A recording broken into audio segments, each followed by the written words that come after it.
Welcome back mga kababayan sa Tagalog Crime Stories kung saan ibinabahagi ko ang aking obsession sa true crimes at isinasalaysay ko ito sa Tagalog. Kung gusto mo ang mga ganitong contents, make sure to subscribe at turn on all the notifications para lagi kang updated sa mga bago kong videos. Kung gusto mo naman na suportahan ang aking channel sa ibang paraan, you may do so by checking these options.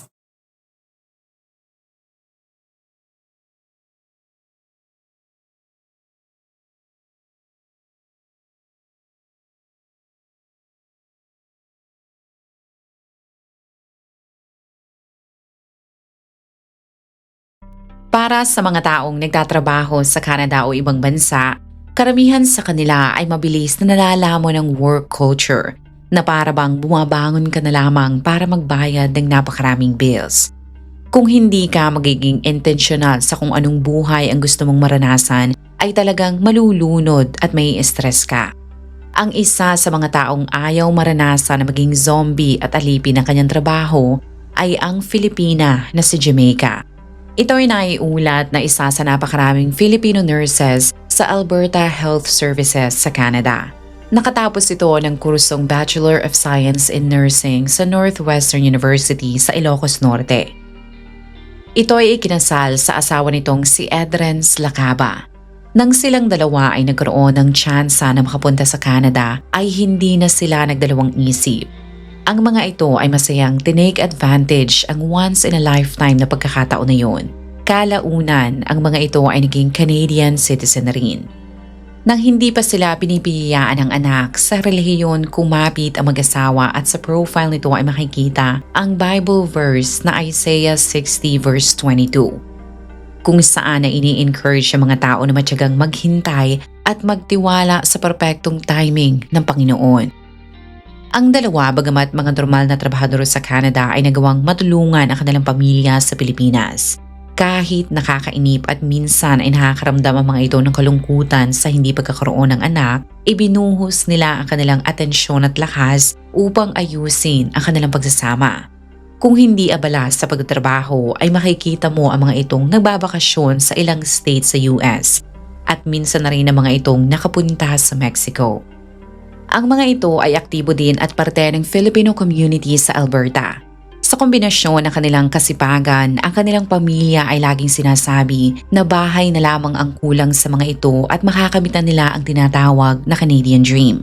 Ngunit nitong taon lamang, ang pangarap ng dalawa ay mauudlot at ang reputasyon nila na ilang taon nilang inalagaan ay matatapos nang kumalat ang balita na ang mga ito ay inaresto ng mga otoridad. Ang mga kamag-anak nito sa Pilipinas ay hindi makapaniwala.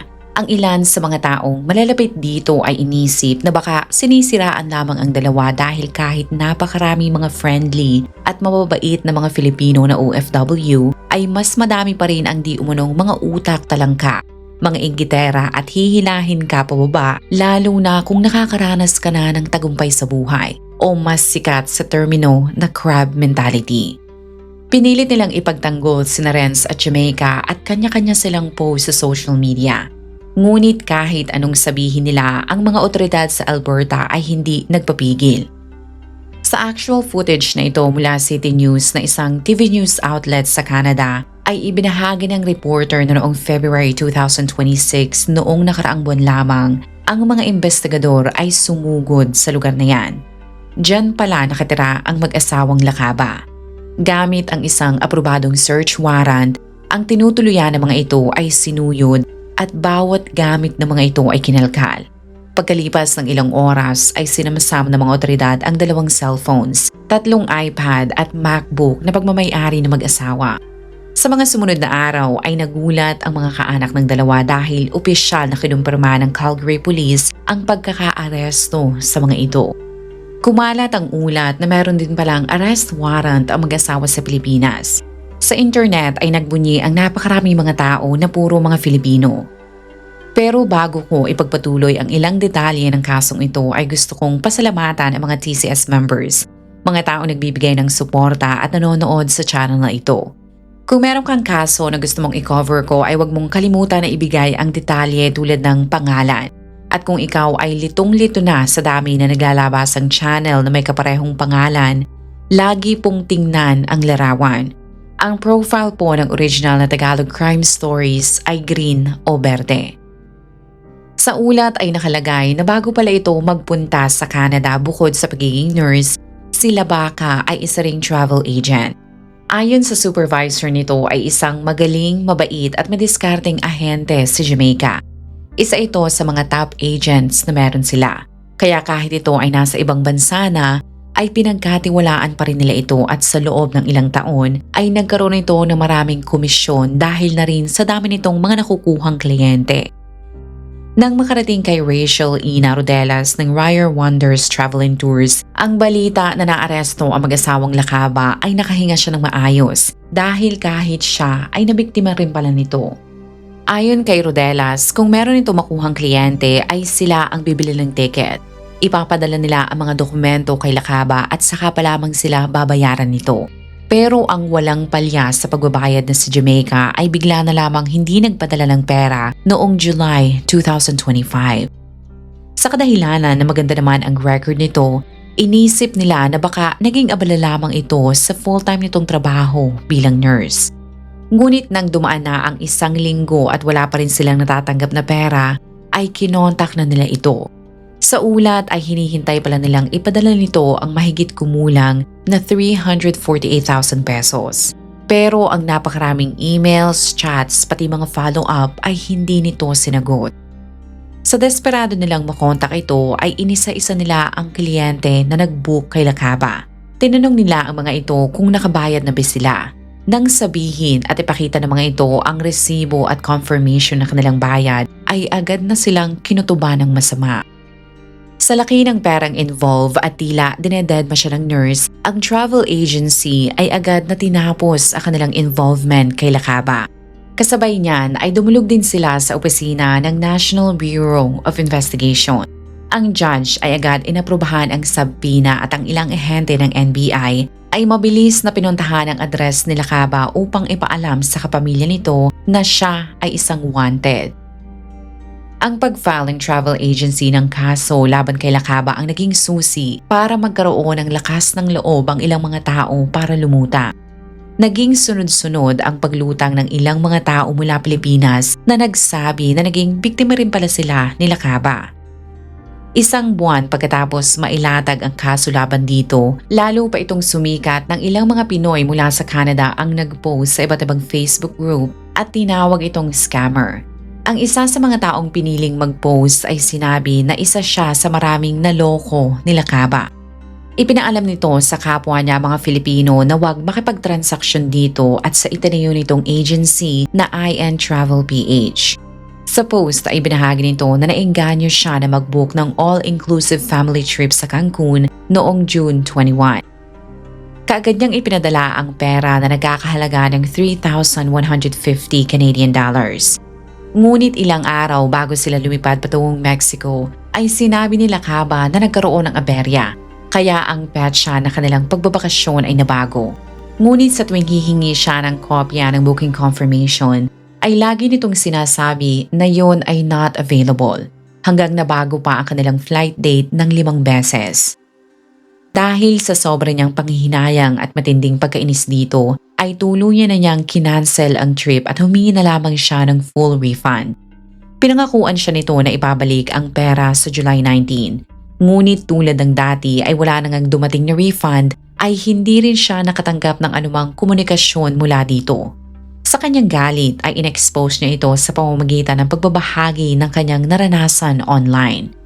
Nang malaman ni Lacaba na meron siyang pangit na review ay mabilis siya nitong kinontak. Na-request nito na i-delete niya ang post kapalit ng pangako na ibabalik nito ang perang kanyang ibinayad sa pamamagitan ng payment plan o hulugan. Sa kasunduan ay sinabi ni Lacaba na babayaran niya ang mahigit $3,000 sa loob ng 1 linggo. Ang unang bayad na $500 ay matatanggap nito sa July 23, tapos $1,000 sa July 27 at ang huling balanse ay sa July 30. Ngunit ang pangakong yan ay hindi ulit natupad. Nang kontakin niya si Lacaba ay nangako na naman ito na di umano'y babayaran niya ang pera sa July 23. Ngunit tumanggi siya sapagkat pagod na siya sa pagpapaikot nito. Ipinaliwanag ng anonymous participant na ang ginawa nila Caba sa kanya ay hindi lamang tungkol sa financial loss. Ngunit nagdulot ito ng stress, pati ang kanyang pamilya at mga anak ay sobra ding nadismaya dahil excited pa naman ang mga ito sa pagbabakasyon.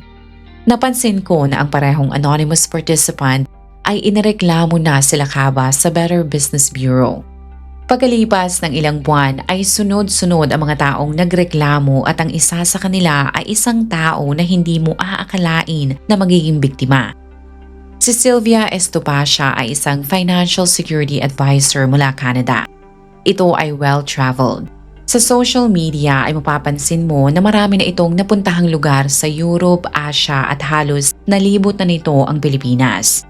Kung meron itong vacation leave ay madalas itong magbakasyon kasama ang iba niyang mga kaibigan. Sa minsan itong pagbabrowse sa social media ay nakita niya ang isa niyang kaibigan na masayang nakapagbakasyon sa Cancun. Nang makita niya ang presyo ay mabilis niyang kinontak ang 5 pa niyang mga kaibigan at nag-book sila patungo sa Dominican Republic. Nagpatotoo siya na matagumpay silang nakapagbakasyon doon noong June 2025.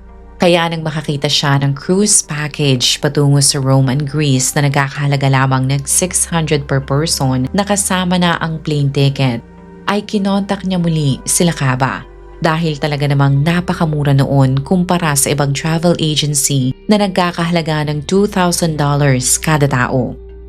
Kahit nakakapagtakang napakamura ay confident siya na lehitimo ang package deal dahil wala naman silang naging issue sa nakaraan nilang vacation trip sa Dominican Republic. Kaya bukod sa kanyang mga kaibigan ay ibinok na rin niya ang 13 pa niyang mga kapamilya. Pero ang cruise ay hindi nangyari. Ang kwentong yan ni Sylvia ay hindi isolated dahil bago magtapos ang taong 2025, mahigit 70 tao na pala ang nabiktima nila Caba. Total po lahat is 9,600 ang naibigay ko kay Jack. It's amounting 5,192 in total. Supposed to be 4 tickets from Montreal to Philippines. This is my e-transfer for Jamaica, which is 2,400. And Nag-book po ako sa kanya ng Palawan and Boracay package na walang nangyari ni Isa. For a week, I lost a lot of weight kasi hindi ako nakakain. So ang sabi niya, within 24 to 72 hours, ibibigay yung confirmation. So lumampas na yung 72 hours. So every day I follow up kasi yung mga friends ko nagbayad for $340 for 5 days and 4 nights. It's really a good deal, right? With Holiday Inn and airfare sa Vancouver. So sino namang hindi maiengganyo? We're all prepared. Lahat ng luggages namin, 11 of us are ready to travel. Nag-text siya, sabi niya ganyan, ate, cancel na ang flight niyo to Vancouver. Sabi ko, Jack, wag naman ganun. Sabi ko, wag ganun, Jack. Sa salaysay ng mga ito ay mapapansin na ginamit nila Caba ang pagiging nurse niya. Ipinaramdam nito sa kanyang mga kababayan na ang taong tulad niya ay hinding-hindi manloloko. Upang mas makuha pa ang loob ng mga ito ay ipinakita din pala sa kanila nila Caba ang driver's license. Pero ang hindi nila alam ay expired na pala ang dokumentong yun. Si Sylvia na isang financial security advisor ay inamin na napagtanto niyang siya ay naging tanga. Sapagkat kung iisipin mo, ang package deal na iniaalok nila Caba ay too good to be true. Ang pattern niya is to show people na legit siya, may paalisin siya, may paalisin. And then after that, yung mga next na magbubuk, wala na siyang planong paalisin ka eh. Nagbook ako ng Punta Cana and you won't believe it, ang price niya is only $630 per person. $630 which is normally is like 2,600 or 3,000. So sabi niya, mura lang. Ito, hindi ka maniwala, very impossible kasi nag-cruise kami dati like one person is 2,000. Sa kanya, sabi niya 600 lang. Flight included and the cruise. So nag-book ako 13 people. Nang tingnan ng mga otoridad sa Canada ang perang natangay nito ay mahigit kumulang na $400,000 na pala mula sa mahigit 70 mga kliyente. Ang mga investigador pati mga naloko nito mga kliyente ay sigurado na ginastos nila Kaba ang malaking halaga ng pera na yun para pontuhan ang maringya nilang lifestyle. Ang dalawa ay nagawang magbakasyon sa ibang bansa, nakabili ng mga gadgets sa pamamagitan ng cash at hindi lamang lifestyle ng mga ito ang nagbago, ngunit pati na rin ang itsura ng mag-asawa. Napatunayan rin na nagtulong ang mga ito para itago ang mga perang nakulimbat nila sa pamamagitan ng money laundering gamit ang bank account ni Ed Renz. Ngunit ang mag-asawang tila baguhan sa pagiging kriminal ay masyadong nasilaw sa pera. Sa halip na simpleng pagpapakita na nakakaangat na sila ay hindi nahiya ang mga itong magpakita na sila ay merong maraming pera. Tulad ng pagbabakasyon, pagbili ng mga luxury items, at pag-upgrade na kanilang lifestyle. Sa huli, ang hindi nila maingat na paggalaw ng pera at hayagang pagnanakaw sa kanilang mga kababayan ang dahilan kung bakit sila nahuli. Sa report na ito ay nakalagay na para sa patas na pamamahayag, ilang reporters ang kumota kay Lakaba upang mabigyan ito ng tsansa na may pagtanggol ang kanyang sarili. Pumayag naman ito pero isang araw bago ang napagkasundo ang date, ay sinabi nito na ika-cancel niya ang interview dahil sa di umunoy may natanggap siyang death threats. Ngunit ipinangako nito na ang kanyang abogado ang magre-release ng kanilang statement na mag-asawa. Pero ang TV news outlet ay pinaasa rin nila Kaba.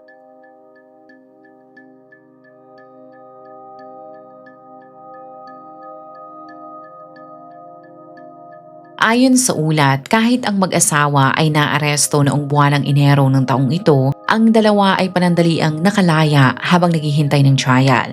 Pero kahit napakadaming naging biktima ng mga ito, ilang daang libo ang kanilang nakulimbat at ang panloloko nila ang nagdulot ng katakot-takot na stress sa mahigit 70 mga biktima. Maaari namang maging mabait sa kanila ang judge dahil na rin sa justice system sa Canada.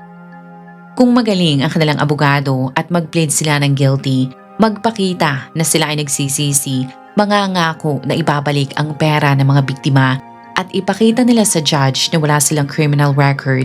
Sa kasamaang palad, base sa ibang mga tao na may parehong kaso, ay maaari lamang ang mga itong makulong na hindi lalagpas ng 8 taon at hindi bababa sa 4 na taon.